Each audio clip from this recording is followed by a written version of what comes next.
eu fiz parte do grupo de trabalho que elaborou o texto inicial do PL antifacção, que foi mandado para o ministro da Justiça. Estava lá representando os ministérios públicos. E eu sempre defendi, porque tenho visto nesses 20 anos, assim como eu já falei, a evolução extraordinária de algumas organizações criminosas, que não são mais aquelas que estavam previstas em 2013 na Lei 12.850. Há que se diferenciar uma organização que tenha 4, 5 indivíduos aqui em Brasília, que tenham uma estabilidade, que tenham funções definidas e que resolvam, por exemplo, praticar o crime de tráfico de entorpecentes ali naquele bairro e uma lavagem de dinheiro, também decorrente dos proventos desse tráfico.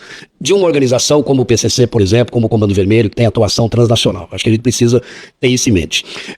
Feitas essas observações, eu defendia já desde o início da primeira formação do grupo de trabalho, que nós tínhamos organizações mafiosas no Brasil, pelo menos 2 delas, Comando Vermelho e PCC, e que essas organizações precisam ser tratadas de maneira diferentes, com ferramentas processuais que são realmente mais intrusivas do ponto de vista das liberdades individuais, mas elas são necessárias em casos extremamente graves. E aí a gente precisaria de meios, senador, e aí eu chego na sua resposta, para poder fazer frente a essas organizações criminosas mafiosas. E aí a nossa sugestão foi a criação da Autoridade Nacional Antimáfia ou Anti-Organização Criminosa Violenta, como queiram. Por quê?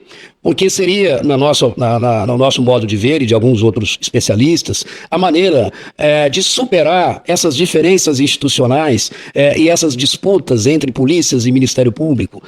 Porque a Polícia Federal, com todo o respeito, é uma das melhores polícias do mundo. Eu não vejo participação da Receita Federal nas FICOS. A Receita Federal é um dos órgãos hoje mais importantes para o combate ao crime organizado, porque a gente está falando, senadores, de asfixia financeira. E é a única instituição que consegue fazer esse cruzamento de dados. Então precisaria ter a participação da Receita Federal, precisaria ter a participação do COAF. E aqui eu já faço uma observação, precisa ter a participação do COAF, mas o COAF precisa ser estruturado. E aí não é uma criação de uma nova polícia, nem enfraquecimento das polícias existentes, sobretudo da Polícia Federal. Todas as polícias vão participar dessa agência ou desse modelo de autoridade, as polícias no âmbito federal, estaduais e os ministérios públicos, mais Receita e órgãos de controle.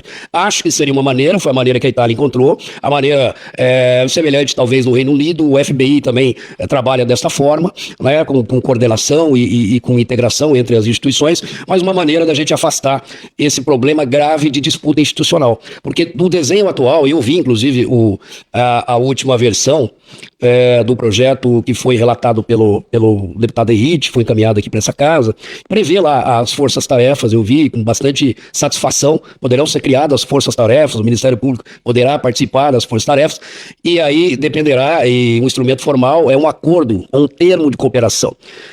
Vejam bem, se houver uma disputa política, se a direção da Polícia Federal, ou mesmo a Secretaria da Receita Federal, ou mesmo a Secretaria de Segurança de um Estado opositor ao governo federal, vai assinar um termo de cooperação. Na verdade, estaremos engessando as forças-tarefas, porque hoje ela vamos dizer assim, depende da proatividade, da boa vontade dos integrantes, mas ela não está limitada por nada. É claro que é bom que tenha um termo de cooperação.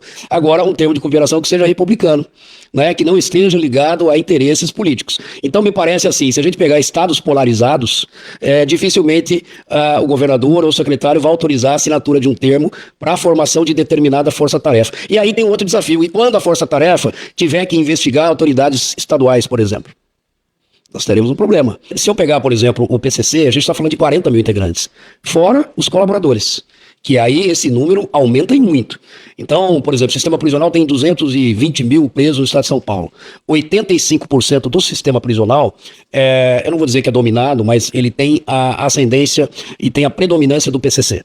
Ok? Então, 85% do sistema prisional paulista tem essa predominância do PCC. Não quer dizer que nós tenhamos lá mais vamos dizer assim, de 140 mil integrantes. Tem cadeias, por exemplo, senador, que tem 10, 15 integrantes. Mas o que rege lá é o estatuto do PCC, e aí todos os demais que estão convivendo naquela cadeia, eles vão viver sobre as determinações, as normas do PCC.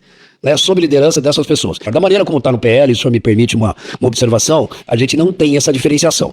Qualquer um dos 40 mil integrantes, e aí eu faria coro até das 88 facções, eu não sei nem quantos integrantes nós teríamos, e se considerarmos os colaboradores, nós iríamos encher os presídios, né, de presos, às vezes, de menor importância, com penas que iniciam em 20 anos, mas se a gente considerar que a organização criminosa é armada, por exemplo, a organização PCC é armada, o CV é armado, né, ele tem dominação de território, então já haveria um agravamento da pena que partiria para 30, podendo chegar até 65 anos. Então esse é um problema que a gente precisamos nos debruçar. E eu faço sempre uso sempre o exemplo do feminicídio, né, que o Congresso, há bom tempo, aumentou as penas, as mais graves aí do Código Penal, de 20 a 40 anos, e foi de pouca eficácia para a diminuição do número de feminicídio no Brasil.